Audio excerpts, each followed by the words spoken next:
الحقني يا أبو فهد. خير خير، وش السالفة يا مفهد؟ عساك بخير. المغسلة طفت منها الموية وغرقت البيت.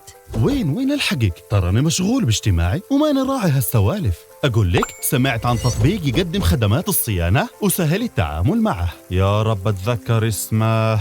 اي اسمه تطبيق ماهر. نزليه من المتجر، خوي مجربه ويقول سارعين مرة.